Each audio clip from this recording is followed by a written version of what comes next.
English कैसे सीखें YouTube channel में आपका स्वागत है। इस क्लास में हम इस स्टोरी के एक एक लाइन को रीड कर उसे ट्रांसलेट करेंगे और उसकी वर्ड मीनिंग आपको लिख कर बताएंगे।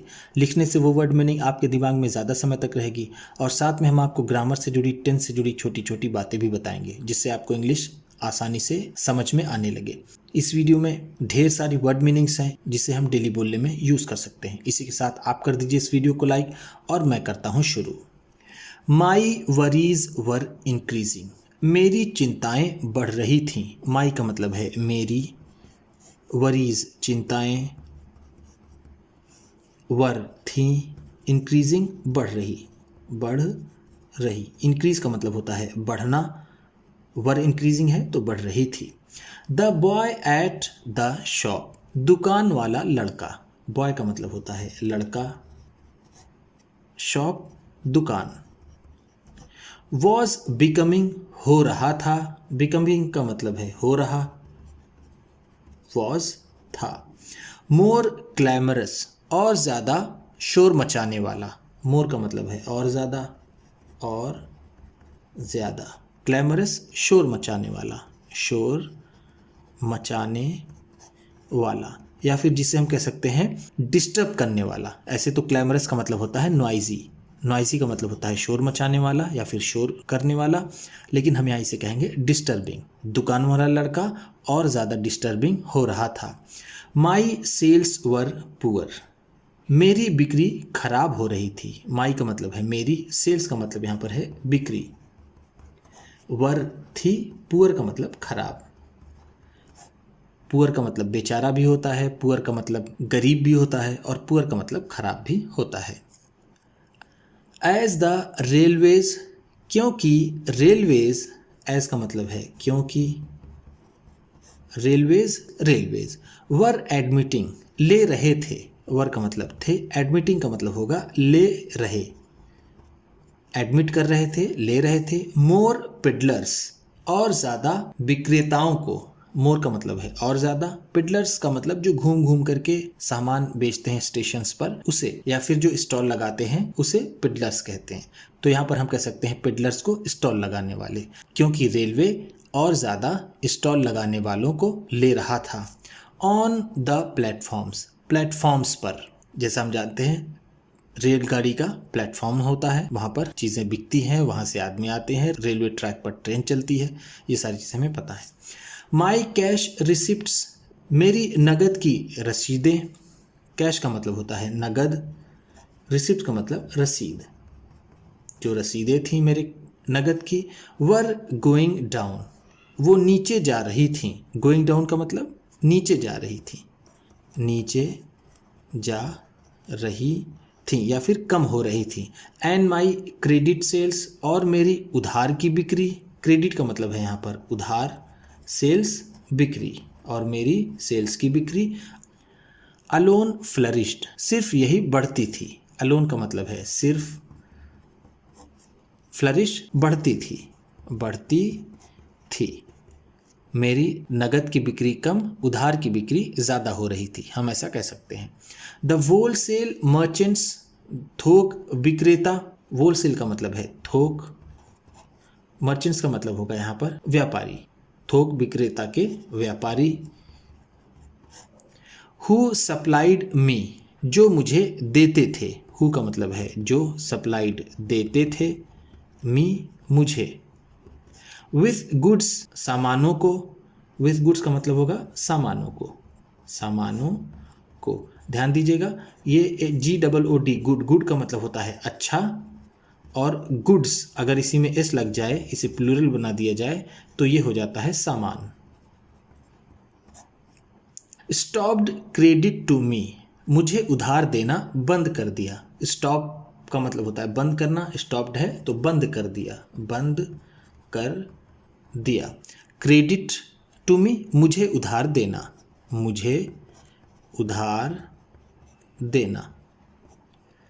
The boys method of account keeping, लड़के का अकाउंट चलाने का तरीका।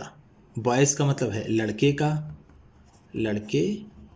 ये एपस्ट्रॉफी, ये एस, जब एपस्ट्रॉफी और एस हो तो उसका मतलब का की के होता है, तो यहाँ पर तरीके की बात हो रही है तो लड़के का तरीका, मेथड का मतलब होता है तरीका।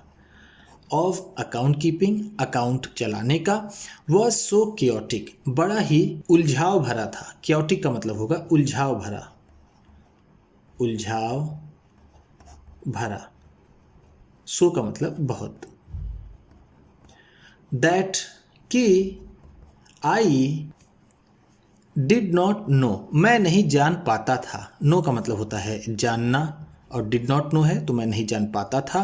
Whether I was moving forward और बैकवर्ड, कि मैं आगे बढ़ रहा हूँ या फिर पीछे जा रहा हूँ। वेदर का मतलब है यहाँ पर कि मूव का मतलब होता है बढ़ना या फिर चलना, हम यहाँ पर इसे कहेंगे चलना। फॉरवर्ड का मतलब आगे और या बैकवर्ड पीछे। ही produced cash from the counter, वह काउंटर से कैश निकालता था। प्रोड्यूस का मतलब होगा यहाँ पर निकालता था, निकालता था। कैश का मतलब है नगद, व नगद काउंटर से निकालता था। इन अ हैपहैज़र्ड मैनर, अजीबो गरीब तरीके से। हैपहैज़र्ड का मतलब है अजीबो गरीब, अजीबो गरीब। मैनर तरीका। अभी आपने एक वर्ड पढ़ा पिछले पेज में मेथड, उसका भी मतलब होता है तरीका। अगर हम यहाँ पर कहते हैं हैपहैज़र्ड मेथड तो ये भी सही होगा। And there were immense gaps, और उसमें बहुत बड़ा गैप होता था। इमेंस का मतलब है बहुत बड़ा, बहुत बड़ा। गैप का मतलब gap. On the shelves, shelves पर। ऑल ओवर द शॉप, पूरी दुकान में। पूरी दुकान में जो शेल्व्स पर रखे सामान थे और उसके निकाले गए कैश में बहुत बड़ा गैप होता था, हम ऐसा समझ सकते हैं। The complaint by the public, लोगों की शिकायतें। कंप्लेंट का मतलब है शिकायत, बाय द पब्लिक लोगों द्वारा, लोगों द्वारा। वॉज दैट, ये थी कि नथिंग वन वॉन्टेड, जो भी कोई कुछ चाहता था। वॉज एवर अवेलेबल, मुश्किल से ही उपलब्ध होता था। अवेलेबल का मतलब होता है उपलब्ध। तो हम कह सकते हैं कि लोगों की शिकायत थी कि उनकी मांगी हुई चीज़ों में से उन्हें कुछ भी नहीं मिलता था। नथिंग का मतलब है कुछ नहीं, कुछ नहीं। सडनली, अचानक ही। सडनली का मतलब होता है अचानक ही। The railways gave me notice, railways ने मुझे नोटिस दिया। गिव का मतलब दिया, मी मुझे, नोटिस नोटिस। टू क्विट, छोड़ने का। क्विट का मतलब यहाँ पर होगा छोड़ना। अचानक ही रेलवे ने मुझे छोड़ने का नोटिस दिया। I pleaded with the old station master, मैंने पुराने स्टेशन मास्टर से विनती की। प्लीड का मतलब होता है विनती करना, विनती करना। विथ ओल्ड मास्टर, पुराने ओल्ड मास्टर से। एंड पोर्टर, और पोर्टर से यानी कूली से। पोर्टर का मतलब होता है coolie. But they could do nothing, लेकिन वो कुछ नहीं कर सके। बट का मतलब है लेकिन। दे वे, कुड डू नथिंग कुछ नहीं कर सके, कुछ नहीं कर सके। The order had come from high up, आदेश ऊपर से आया था। ऑर्डर का मतलब है आदेश। हैड कम आया था, फ्रॉम हाई ऊपर से। द शॉप वॉज गिवेन, दुकान दे दी गई। टू अ न्यू कॉन्ट्रैक्टर, किसी नए ठेकेदार को। न्यू का मतलब है नए, कॉन्ट्रैक्टर का मतलब ठेकेदार। आई कुड नॉट कंटेम्पलेट, मैं सोच नहीं पा रहा था।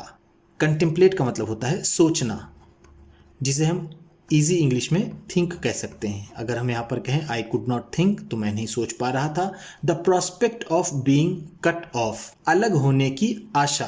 कट ऑफ का मतलब होता है अलग होना, अलग होना। प्रोस्पेक्ट का मतलब यहाँ पर होगा आशा या फिर विचार, हम यहाँ इसे कहेंगे विचार। अलग होने का विचार। फ्रॉम द रेलवेज, रेलवेज से। फ्रॉम का मतलब है से।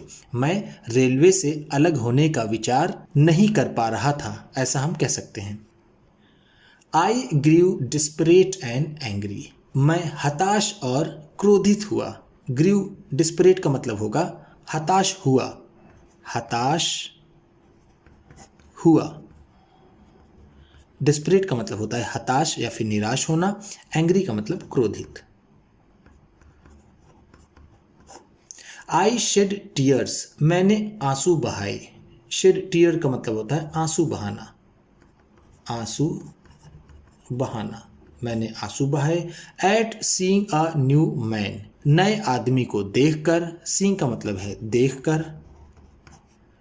अ न्यू मैन, एक नए आदमी को, एक नए आदमी को। इन द प्लेस, उस जगह पर, उस जगह पर। Where I and my father, जहाँ पर मैं और मेरे पिता। वेयर का मतलब है जहाँ, आई मैं, एंड और, माई फादर मेरे पिता। हैड सैट, बैठते थे। हैड सैट का मतलब है बैठते थे। मैंने उस जगह पर आदमी को देखकर आंसू बहाए जहाँ पर मैं और मेरे पिता बैठते थे। आई स्लैप्ड द बॉय, मैंने उस लड़के को चाटा मारा। स्लैप का मतलब होता है चाटा मारना, चाटा मारना या फिर थप्पड़ मारना। स्लैप्ड है तो मैंने मारा, मैंने चाटा मारा द बॉय, उस लड़के को। ऑन द चीक, गाल पर। चीक का मतलब होता है गाल, ऑन का मतलब पर।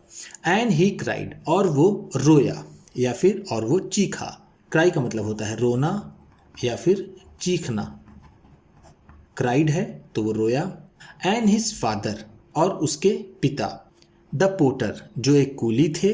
केम डाउन ऑन मी, मेरे पास आए। एंड सेड, और कहा। सेड का मतलब है कहा। This is what he gets, यही इसे मिला। हेल्पिंग यू, आपकी मदद करके, आपकी मदद करके उसे यही मिला। इसका मतलब जो उसे थप्पड़ लगा तो उसके पिता ने कहा कि आपकी मदद करके इसे ये थप्पड़ ही मिला। I had always told the boy, मैंने इस लड़के को हमेशा कहा था। ध्यान दीजिएगा, देखिए यहाँ पर ये आई हैड का ये शॉर्ट फॉर्म है। ये आई हैड कैसे है, आई वुड क्यों नहीं है? क्योंकि आई वुड का भी शॉर्ट फॉर्म ऐसे ही लिखा जाता है, क्योंकि यहाँ पर देखिए वर्ब की थर्ड फॉर्म, जो टिल का थर्ड फॉर्म है, ये आया हुआ है। ऑलवेज का मतलब होता है हमेशा। मैंने इस लड़के को हमेशा बताया था। He was not your paid servant anyway, तुम किसी भी तरह से इस आदमी के नौकर नहीं हो। ही यहाँ पर उस लड़के के लिए आया है। पेड सर्वेंट का मतलब होता है नौकर। एनीवे का मतलब किसी भी तरह, किसी भी तरह, किसी भी तरह तुम इस आदमी के नौकर नहीं हो, ये मैं इसे हमेशा बताता रहता था। उम्मीद करता हूँ इस क्लास में बताई गई वर्ड मीनिंग्स आपको अच्छी लगी होंगी। सबसे अच्छा वर्ड कौन सा लगा इसे कमेंट बॉक्स में ज़रूर बताइएगा। इसी तरह की वीडियोस के साथ साथ ढेर सारी रीडिंग की, ट्रांसलेशन की और बहुत से इंग्लिश सीखने वाली वीडियोस पाने के लिए चैनल को सब्सक्राइब कीजिए और ये वीडियो किसी न किसी अपने एक दोस्त को, मित्र को, परिवार वाले को शेयर भी ज़रूर कर दीजिएगा। तो चलिए मिलते हैं फिर अगली वीडियो में।